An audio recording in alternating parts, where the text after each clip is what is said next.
people? Well, it was interesting because majority of patients were already my patients in the congestive heart failure clinic, and then there were other patients that were referred to me by Dr. Siva as the study started to unwind.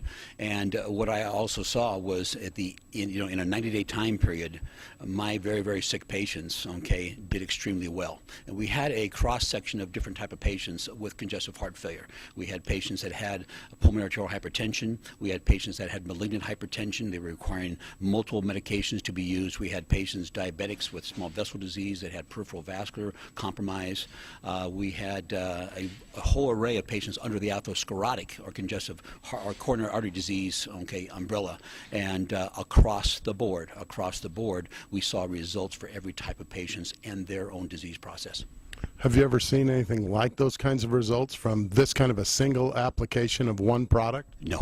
I have been doing, like I say, I've been doing critical care nursing, okay, for 22 years, and I have never been associated, okay, with one single product that has had such a profound effect health-wise, okay, for so many different diseases. Because at the end of the study, Dr. Siva and I had sat down and we started looking at the different patient population and who benefited the most, you might say. As you may know, diabetes, a very insidious disease. I think it's going to be one of the disease processes that's going to have a biggest burden on our healthcare system.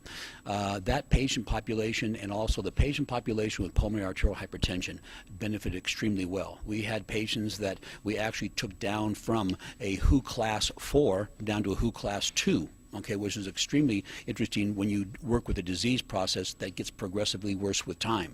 We actually reverse that process. Now, in that light right there, it has now come to a point where if anyone that gets referred over to the clinic, okay, that has the new signs and symptoms of pulmonary arterial hypertension, whatever their etiology may be, we are going to make the recommendation that we introduced the l-arginine plus, okay, initially as a first line of treatment.